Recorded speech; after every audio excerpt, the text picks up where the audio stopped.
오늘 세상 나라가 이 땅에서 다른 나라와 관계를 맺고 살아갈 때 좋은 때도 있고 화평치 못하고 불안한 때도 있어서 전쟁하기도 하고 수많은 갈등을 빚기도 해서 겉으로 보기에 이러한 것들이 단순한 갈등이고 싸움인 것 같이 보이지만은 오늘 선지자 엘리야는 이게 영적 싸움이라는 것을 우리에게 알려줍니다.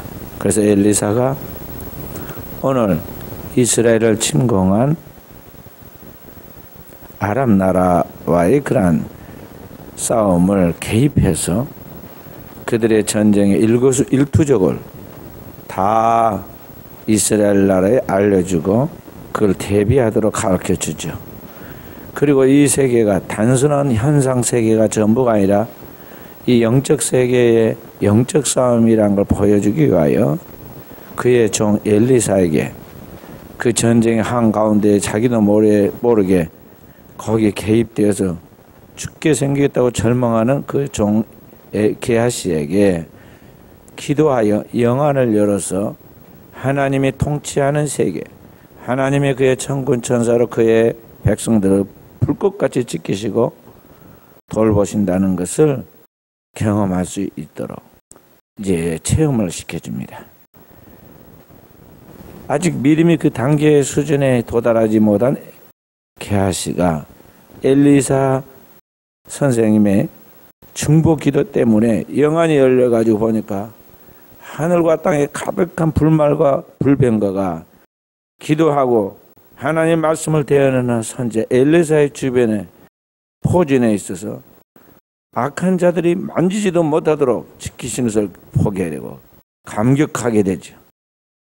그리고 수많은 군대가 나와서 이 아람의 군대를 포위하고 그들을 사로잡은 것이 아니라 엘리사 혼자 기도하는 그 기도 가지고 얼마든지 이 아람의 특공대를 사로잡아 가지고 그들을 살리기도 하고 죽이는 권세를 가지고 그들에게 진정한 하나님의 살아계심과 하나님의 백성들이 그들과 함께하고 있다는 것을 깨닫게 하므로 정신을 차리게 하고 그들로 하여금 다시는 이 무모한 싸움에 개입하지 않게 하여 정신을 차리고 돌아가도록 하나님의 축복 속에서 그들이 정신을 차리고 돌아가도록 이제 그렇게 만드는 이야기가 나옵니다. 이러한 사건을 통해서 우리는 오늘의 이 시대에 우리가 살고 있는 이 세상을 영적 시야로 바라볼 수 있는 눈을 가지고 영적 판단력으로 오늘을 어떻게 살아갈 것인가에 대처할 수 있는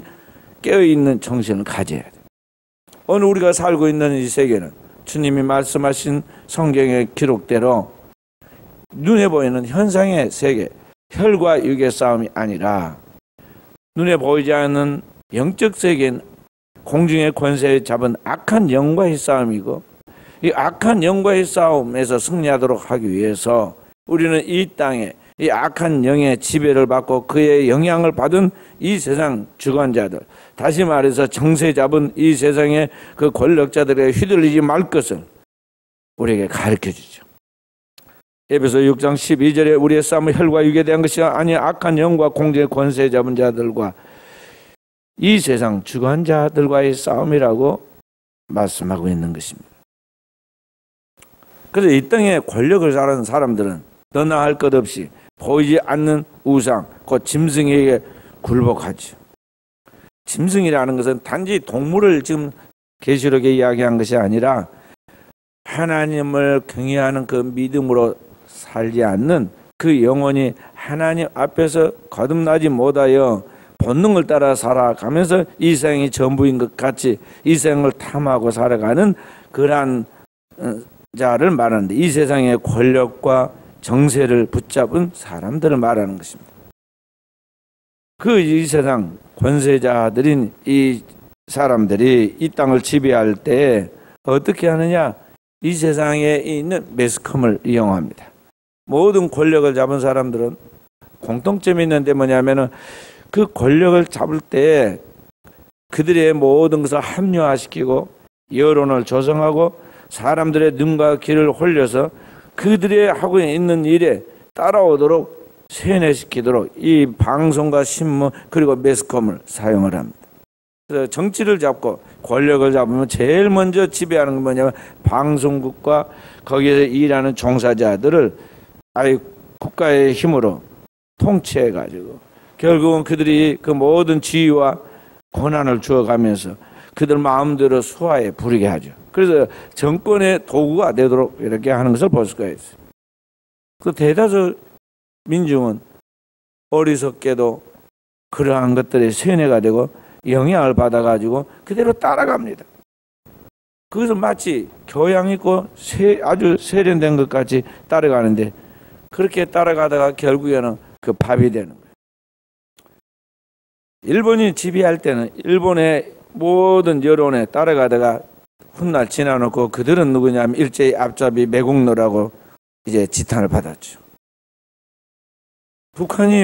북한 공산주의들이 침입해가지고 석 달 남짓 우리나라를 지배한 때가 있었는데 그때 그 여론과 또 그 분위기를 따라서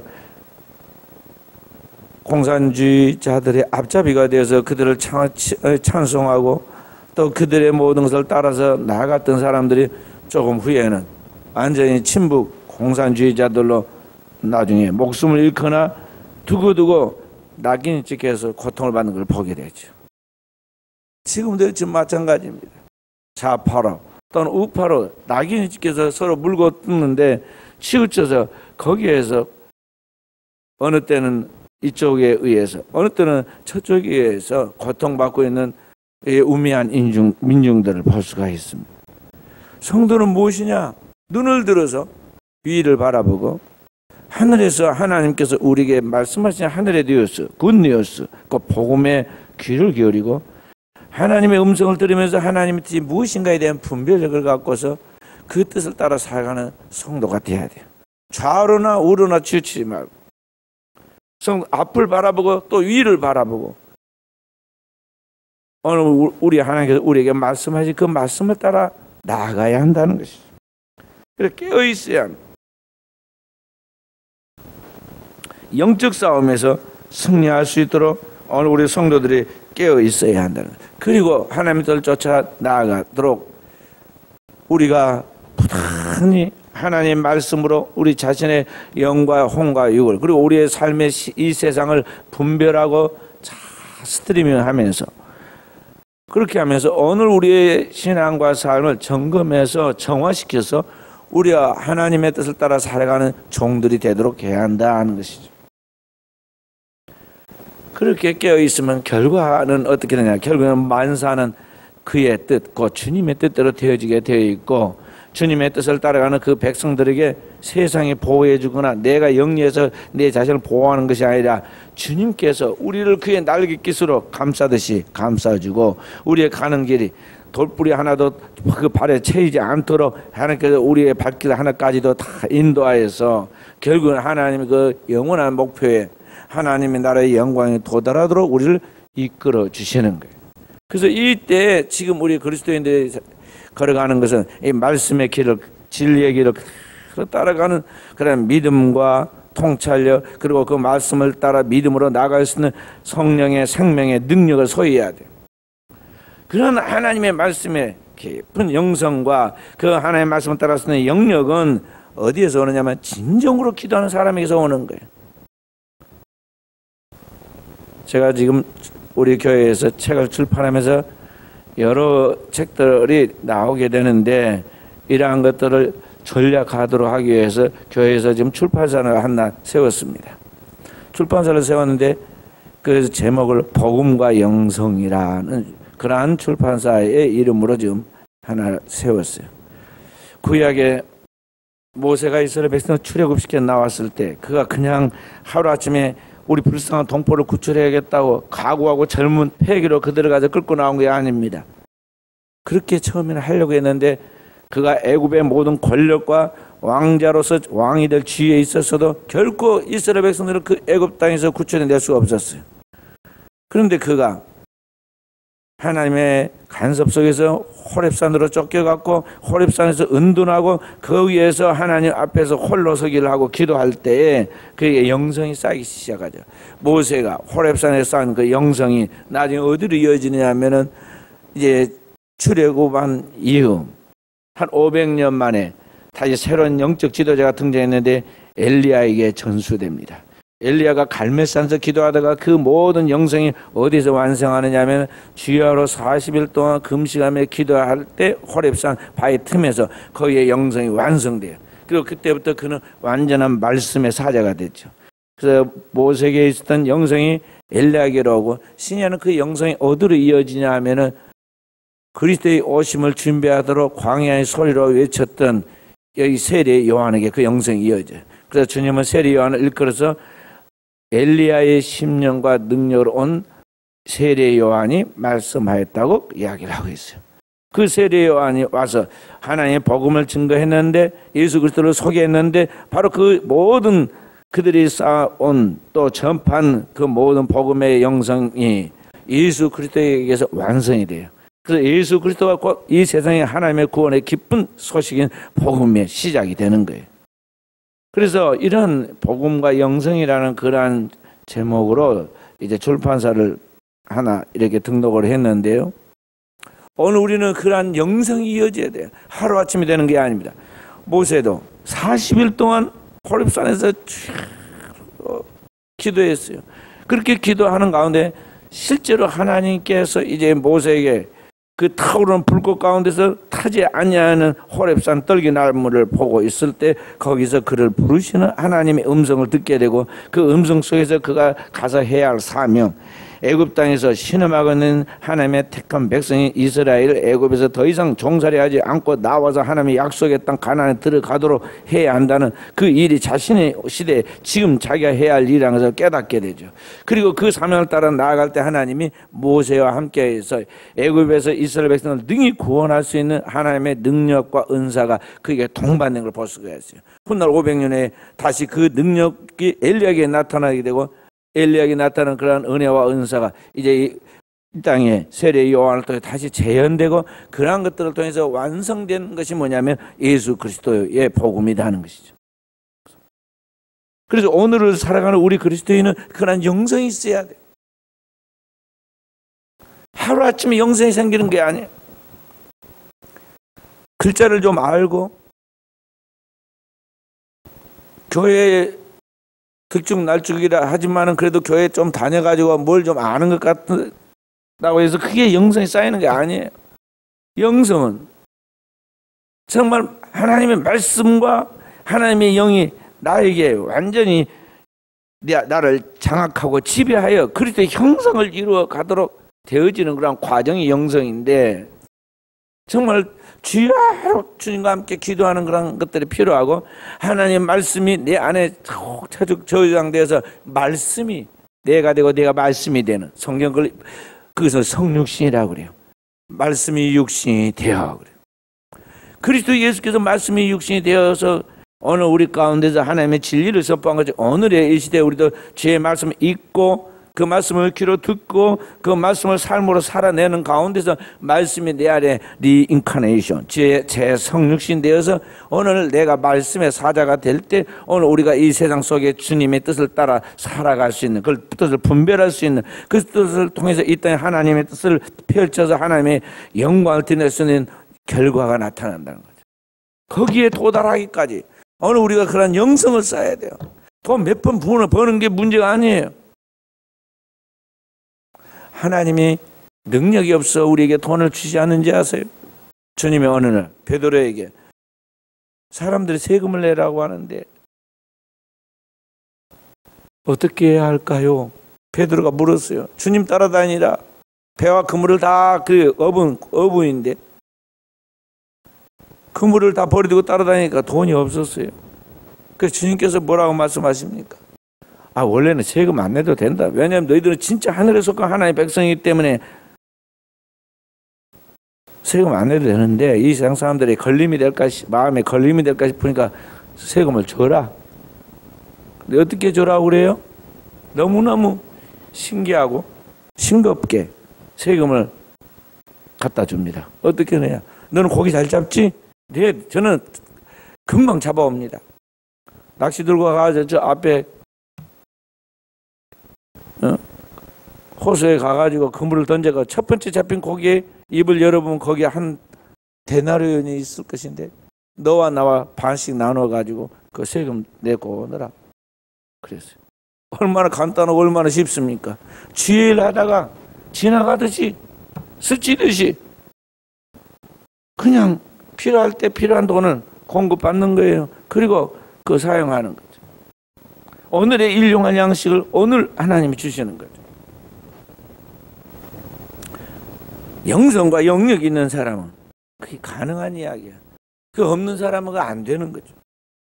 그래서 오늘 우리는 이 시대에 이 환경에 세상에 사람들에게 영향받지 말고 그리스도인이 이 세상을 지배하는 자로서 이 세상에 그리스도의 법을 선포하고 진리를 선포하고 그 뜻대로 살아가면서 오늘 이 세상을 하나님의 말씀으로 영적 다스림을 하고 나가야 한다는 거죠. 엘리야가 그 시대를 다스려 간 것 같이 엘리사가 그 다음에 대를 이어 이스라엘 백성들로 하여금 천하 만민을 다스려 간 것 같이 오늘의 시대 하나님의 백성들 이 세상 사람들 가운데 하나님의 뜻을 펼쳐 나가도록 다스리는 왕 같은 제사장들인 것을 명심하고 오늘 그런 영적 권세와 그런 능력을 발휘하는 깨어있는 종들이 되어야겠어요.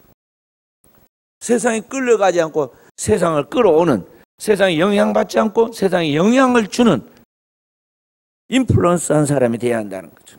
영향을 주는 자가 되라는 것이죠.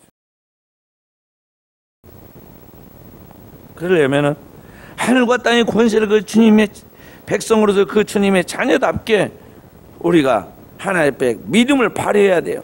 담대한 믿음으로 오늘을 살아라는 것이죠. 불꽃같이 하나님이 나와 동행하시고 나를 지키시고 나를 도우신다는 굳게 믿고 나아가야 돼요. 그때 하나님이 그의 삶 속에 성경에 있는 역사가 오늘의 이 시대에 나에게도 재현되게 하고 하나님이 나의 삶의 모든 부분을 우리 믿음의 선진들이 경험한 것 그 이상의 것을 하나님이 체험케 하시고 오늘 우리로 하여금 세상에 그 하나님의 살아계시는 실존을 하나님의 모아하는 능력의 실존을 경험하게 만들어 주신다는 것입니다. 우리나라의 장로교는 어디서부터 출발했을까요? 우리나라의 장로교는 스코틀랜드 장로교에서 들어왔어요. 장로교의 뿌리가 그렇게 됩니다. 이 모든 장로교의 뿌리가 그 흐름을 타고 있는데 이 스코틀랜드 장로교는 처음 시작할 때 많은 핍박을 받았어요.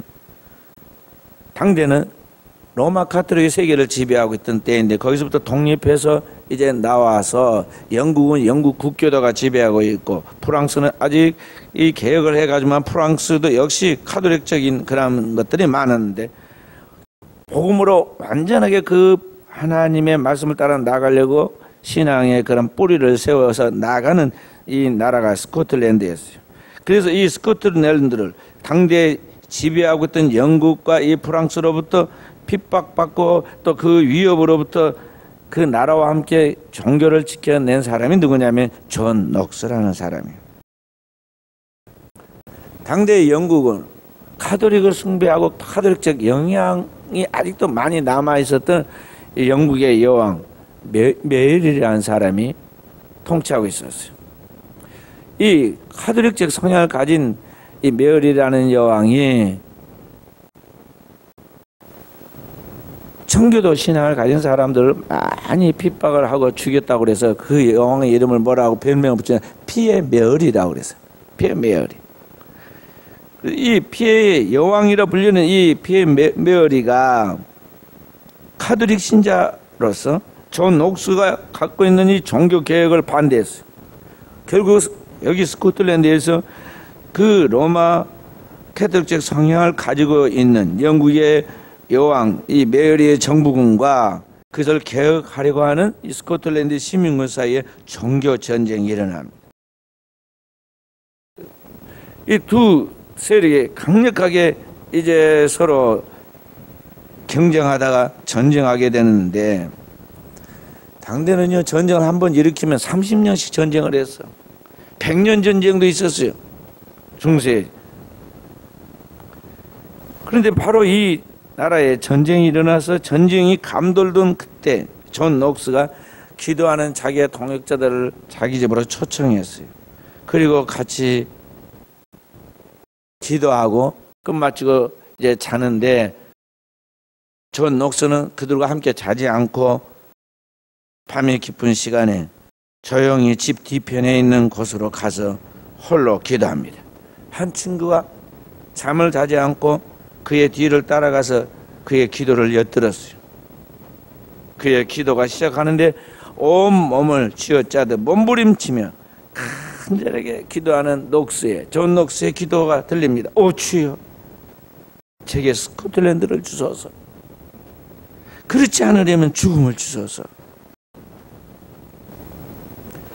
그래서 조금 쉬었다가 잠시 후에 다시 기도가 터져 나옵니다. 오 주여, 제게 스코틀랜드를 주소서. 그렇지 않으려면 제게 죽음을 주소서. 그렇게 존 녹스가 이제 3번을 기도하니까 옆에 친구가 다 들었어요. 그리고 어떻게 됐을까요? 존 녹스가 목숨을 걸고 기도한 지 얼마 후에 이 피의 메어리라 불리는 메리 여왕이 중병으로 세상을 떠난, 그리고 스코틀랜드가 종교 개혁에 성공하고 스코틀랜드는 국교를 개신교로 선포하게 되죠. 존 녹스 딱 한 사람이 목숨을 걸고 하나님 앞에 기도할 때 교회와 함께 나라가 구원을 받게 되고, 그 영향력은 오늘 전 세계에 나타나서 모든 세계의 장로교가 거기서부터 출발하게 되어 우리 한국의 장로교도 그 영향 아래 있었다는 것이죠. 한국 장로교회가 순교적인 피바디에 국군에게 서여졌는데 그러한 뿌리가 바로 여기에 있었다는 걸 알고 우리가 그 영성을 따라가도록 해야겠어요. 어려워지면 사람들은 탓을 합니다. 정부 탓을 하고, 정부는 사람 탓을 하고, 이 탓을 하고, 여론은 좌파는 우파 탓을 하고 우파는 좌파 탓을 할 것이. 그리고 하다 안 되면 뭐라고 그러냐면 이번에는 하나님이 살아계시다면 어찌 세상이 이 모양이냐고 하나님을 탓합니다. 그러나 하나님은 우리에게 뭘 말씀하고 있느냐? 아무도 탓하지 말고 이 시대를 살아가는 너희가 세상의 빛이, 너희가 이 세상에 하나님 빛을 비춰서 세상을 다스리라 하고 우리에게 위임을 하였어요. 너희는 가서 만민에게 복음을 전파하라. 그 말씀이 너희는 빛의 사자들로 세상에 하나님의 빛을 비추라, 그런 말. 복음으로서, 하나님의 생명의 복음으로 이 방황하는 절망 가운데 빠진, 답을 찾지 못해서 답을 뭔가 사람에게 구하거나 실망해가지고 늘 방황하는 영혼들에게 그렇게 하나님의 복음을 통해서 그들을 주의 구원의 길로 이끌도록 하라는 것이죠. 그렇게 하나님의 통치가 이루어지도록 하는 건 뭐냐면 오늘의 시대에 깨어있는 하나님의 백성된 성도의 기도밖에는 다른 것이 없다는 걸 알아야 돼요. 그래서 주님이 기도 외에는 다른 방법이 이런 능력이 없다고 그랬어요. 그리고 시험에 들지 않게 깨어있어 기도하라고 했단 말이에요. 시험에 들어가지고 예수님을 팔고 예수님을 부인하고 이리저리 흩어져 버린 제자들에게 주님이 찾아가셔서 다시 부르시잖아요. 물고기나 잡으러 가자. 다 사람은 습관을 따라서 하기 때문에 과거에 해왔던 행습이 있기 때문에 물고기는 잡으면 굶지는 않고 살겠다 싶어가지고 어부 출신 베드로가 물고기 잡으러 가자니까 다 따라갔잖아요. 그 주님께서 다시 가서 끌고 오잖아요. 지금이 고기 잡고 그런 것이 시시하게서 할 때냐? 한번 은혜를 맛보고 주님의 뒤를 따랐으면 뒤돌아보지 말아야지. 쟁기를 잡고 나아가는 사람이 뒤를 돌아보면 안 된다. 은혜 받고 하나님의 깊은 진리에 대하여 하나님 앞에서 영혼의 참된 구원을 맛보고 그 은혜의 세계에 대한 인식을 가진 사람이 다시 세상의 이 것들의 때에 거기에 묶여가지고 은혜 받고 힘을 조금 얻고 지각이 발달하니까 영리해져가지고 그것으로 다시 소돔과 고모라를 향하여 나아가서 부귀와 영화를 추구하면서 하나님의 축복도 받으려고 그 야수룩한 두 가지 꿈을 가졌던 롯처럼 그 영리하게 만들어주고 건강하게 만들어주고 세상에 제일 가는 지혜를 주었던 솔로몬이 땅 위에 부귀와 영화가 극하여 세상으로 돌아가다 결국은 그 마귀의 올무에 걸려가지고 하나님의 생명도 명예도 축복도 다 잃어버리고 그렇게 어렵게 세우는 이스라엘 전성기의 영화를 하루아침에 두 조각이 나서 나라를 패망하게 만드는 장본이 되고 말잖아. 그리고 우리 그리스도인은 어디에 이르렀든지 뒤돌아서 땅의 것에 치심하면 안 되는 거예요. 그만큼 될 수 있을 만큼 뒤돌아서지 않을 수 있을 만큼 좌우나 우나치지 않을 수 있을 만큼 위에서 부린 부름의 음성을 따라 앞으로 향해 나아가는데 머무르지 않고 달려갈 수 있을 만큼 영성과 영력과 영적인 지각을 소유해야 한다는 거예요. 이것이 진짜 은혜 받은 사람들의 모습이 돼야 돼요. 우리 순천 은혜교회 진정한 그런 은혜 받은 사람이 없습니까? 이 환란의 때를 보면은 그 사람의 어느 믿음의 어느 수준인가를 알 수 있어요. 시험을 딱 치르면요, 이게 초등학교 수준인지 중학교 수준인지 고등학교, 대학교 딱 나옵니다. 저는 공부를 했고 자녀를 길렀고 학교에서 20년 동안 일반 대학에 10년 성서신학원에서 내가 교수로 10년 20년 가르쳤으니까 얼마나 그런 게 대 분별력이 오겠어요. 그러니까 그냥 보지 않아도 시험을 막 점수를 안 매겨도 가만히 지켜보면요, 지켜보면 제가 몇 점짜리인지 몇 학년짜리인지 어떤 학교에 가지고 딱 나와요. 딱 나와. 그 나중에 이야기합니다. 어디 간다 어느 정도 한다. 한 번도 틀림이 없어요. 왜 그럴까요? 그 수준이라는 게 있어. 수준이 딱 나와요. 시험 보듯이 나와. 이게 영적 세계도 마찬가지야. 영성과 영력이 있어서 이 세상과 세상인데 빠져들어가지 아니할 만큼의 그런 것들이 있어야 한대요. 아무나 모세가 되어서 애굽에서 이스라엘을 구출한 게 아니에요. 아무나 엘리야가 되어서 그 강박한 왕들까지 다 다스리고 이방 나라까지 다스리고 하늘에 불말과 불병거가 와서 타워 승천하는 게 아니에요. 영성과 영력이 경지에 그렇게 도달하니까 그렇게 되는 거예요. 제자들이 아직 그 경지에 도달하지 못해가지고 자기들끼리 막 예수님의 좌편과 우편에 서겠다는 등, 주님은 주려고 생각도 하는데 자기들끼리 김치국을 마시고 싸우고, 얼마나 답답하면 예수님이 제자들의 발을 씻기고 주인님이여 선생이 된 내가 본을 보이게 하려고 그렇게 하였으니 너희도 그렇게 하라고 그렇게 가르쳤겠어요.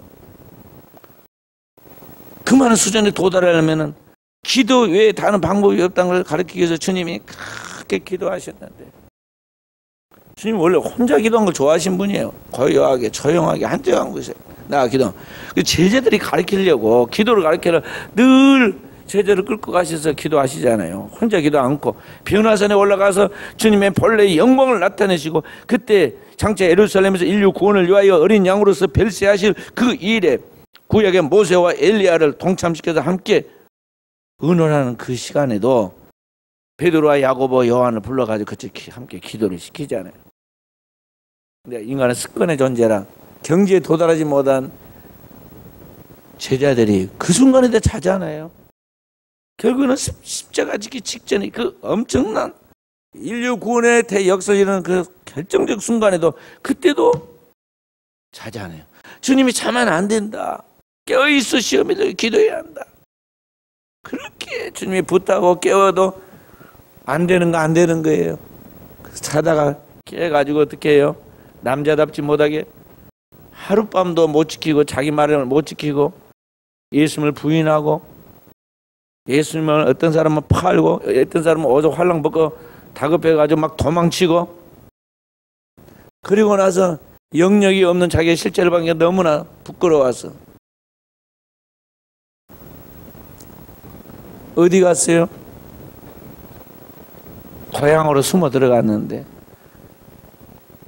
안 계신 것도 없이 계시는 하나님이세요. 편지하신 하나님이신 주님께서, 부활의 주님께서 그들의 삶의 한가운데 또 물고기 잡고 있는 그 바닷가에 어느 때와 같이 여전한 모습으로 그들을 부르시죠.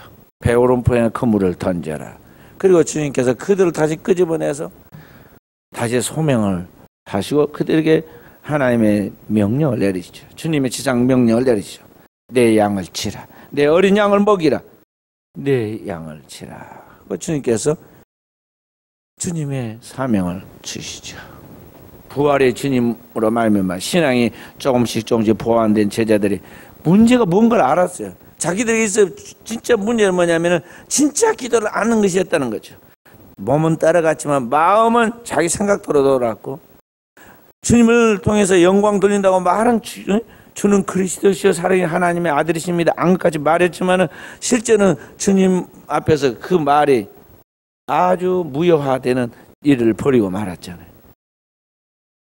그래서 문제가 뭐냐면 자기 안에 진정한 영성이 없다는 것을 알고, 주님은 승천하셨는데도 불구하고 그들은 그렇게 살 수 있는 위로부터의 성령의 능력을 덧입도록 간절히 기도합니다. 죽고 사는 생사의 기로에 있어서 그들은 예루살렘을 떠나지만 주님의 명령을 듣고 거기서 간절히 목숨을 걸고 기도해요. 열흘 동안 기도하니 하나님께서 그들에게 하나님의 성령을 강력하게 급하고 강한 바람 같은 소리와 함께 주님의 말씀의 불이 그들의 혀에 갈라지는 혀처럼 임하고, 그들이 다 말씀과 일치를 이루는 영성과 영력으로 무장되니까 불해같이 갈라지는 그 입술에 그 입술에 임하여 그들의 입에서부터 새 방언이 터져 나오잖아요. 그렇게 해서 진짜 하나님의 말씀으로 무장되고 성령의 능력으로 무장된 그들이 나아가서 복음을 전할 때 어찌할 수 없는 회개가 이루어지고 거기에 하루에 3,000명씩 구원받는 성도들이 생긴 거예요. 오늘의 시대에 이렇게 깨어있는 사람들을 주님은 찾으신다 이 말이죠. 마지막 때에 믿는 자를 보겠느냐. 주님은 말씀하셔요. 믿는 자를 보겠느냐. 팥죽 한 그릇에 장자의 명분을 판 망령되 일컬었던 사람 에서처럼 세상 작은 것 때문에 하나님의 축복을 빼앗기지 마세요. 땅 위에 있는 것들은 사라지고 소멸할 것들, 없어질 것들이에요. 그것이 나에게 궁극적 구원을 주지 못한다는 거죠. 그래서 오늘의 시대에 우리는 세상에 그리스도를 보여주는 그리스도의 빛이 되어야 하는데, 그것은 내가 어떻게 한다는 게 아니라 주님이 나를 통해서 하나님의 영광을 드러내야 하는데, 그것은 주님이 나에게 성령으로 감동, 감화하고 충만께서 내 안에서 역사하실 때만 그런 하나님의 결과가 나타나 알고 우리는 이 시대에 깨어있어 기도해야겠어요. 지금은 영의 시대예요. 미래학자이고 사회학자였던 피터 드러커가 100년 전부터 계속해서 예언한 게 뭐냐면 앞으로 시대는 지식사회가 될 것이다 그랬어요. 사람들이 무슨 말인지 못 알아들었습니다. 왜냐하면 농경사회이고 산업사회를 지나왔는데 정보화 사회가 온다고 하는 것도 이해가 정확히 안 되는 시대에 정보화 사회를 넘어서서 제4의 물결이 지식사회가 온다고 그러니까 이해를 못했어요. 근데 지금 완전히 지금은 지식사회가 되었어요. 그래서 제가 다시 더 영적 통찰력을 가지고 제가 말씀을 드렸습니다. 아니, 거기에서 끝나지 않고 이제 주님 오실 때가 되면 이 사회는 지식사회를 넘어서서 영적 사회가 된다. 스피리추얼 소사이어티가 된다고 제가 이제 박사학위 논문에 썼습니다. 영적 사회가 온다. 지금 영적 사회, 영적으로 깨어있고 영적으로 무장하지 않고 영적으로 모든 걸 보면서 영역을 갖추지 않으면 이 시대의 주님이 빛이 될 수 없고, 아무리 입술로 주여 주여 했다고 해서 문제가 해결되는 게 아닙니다. 이 사회 속에서 하나님의 불꽃같이 우리를 통치하고 지키시고 역사하시는 그 은혜를 경험하려면 내 좌에서 1000명이 우편에서 10,000명이 넘어지다 할지라도 결코 내가 거기에 쓰러지지 않도록 하나님이 우리를 그 발이 돌에 부딪히지 않도록 하듯이 철저하게 보호해주고 지켜주고 우리와 함께 해주신다고 약속하니 그 말씀 은총을 입으려면 그와 같은 하나님의 은혜와 은사로 무장할 수 있는 영적인 사람이 되어야 한다는 것이죠. 나머지는 뭐냐? 따라오는 거예요. 따라오는 거예요. 그게 하나님의 세계의 섭리예요. 나를 믿는 너희에게 이러한 표적이 따르리니, 따르는 거예요. 따라와. 이 세상도 그 정력도 지나가되 이 세상과 함께 모든 이 세상의 우리의 젊음과 젊음의 그 열정과 그 모든 욕망들도 다 이제 세상과 함께 내 육신과 함께 사라지고 소멸하고 없어진다는 거죠. 오직 주의 뜻을 행하는 자만, 아버지 뜻을 따라 나아가는 자만 영원히 거한다. 그 아버지의 사랑 가운데 그러므로 거하라고 그랬어요. 그래서 사랑하는 귀한 성도 여러분, 지금의 시대가 여러분 단순하게 보입니까? 인류가 한 번도 경험하지 못한 지금 시대를 맞고 있어요. 그것도 큰 뭐가 일어나는 것이 아니라 그냥 코로나 바이러스라는 아주 무시해도 좋을 아주 작은 것, 사실상 작은 거 무시하잖아요. 그거 하나가 나왔어요. 그 코로나 바이러스가 나오는데 그냥 단순하게 어디서 나온지 모르죠. 성경은 거기에 오늘 말씀하기를 다섯째 나팔을 부니 거기에 무저갱의 뚜껑이 열리고 거기서부터 그 화덕에서 나오는 연기 같은 게 나고 연기에서 거기에 황충이 나와서 세상을 사람들을 쏘는데 그 황충에게 금으로 만든 광 같은 것이 나타났다고 그랬어요. 그게 코로나예요. 코로나로 어느 사람들을 괴롭게 하는데 5달 동안 사람을 괴롭게 한다고 그랬어요. 그 5달이 어떤 5달인지 우리가 숫자로 계산할 수 없는 상징적인 것인데 하여간 이런 고통이 다가오면서 오늘 우리가 인류 종말에 하나님의 그런 심판과 함께 주님 오실 때 가까운 그런 시점에서 지금 하나님의 심판의 마지막이 진행되고 있다는 걸 알아야 돼요. 이 마지막 세계를 분별할 수 있는 영적인 통찰력과 하나님의 말씀을 따라 우리가 우리 자신을 정금보다도 더 순수하게 영성을 준비해 나가야 하고 주님 오실 때 그 영과 홍가역이 점도 없고 흠도 없이 보존돼서 주 앞에 설 수 있도록 우리가 하나님 앞에 깨어있어서 자기를 무장해야 돼요. 이것이 성도의 거룩한 삶이고 영적 싸움에 승리할 수 있는 비결인 것이죠. 오늘 또 우리 사랑하는 순천은혜교회가 우리 사랑하는 성도들이 이러한 영성이 세워져서 이 세상에 방황하고 상처받고 고통 가운데 빠져서 삶의 의미가 무엇인지 모르고 무엇을 위하여 살아야 할지 모르고 그렇게 어떻게 사는 것이 구원임의 영생가를 모르는 이 시대의 영혼들에게 진정한 그리스도의 메시지를 전해주는 주님의 사자들에 대해서 하나님의 영광 돌릴 수 있기를 주의 이름으로 축원드립니다.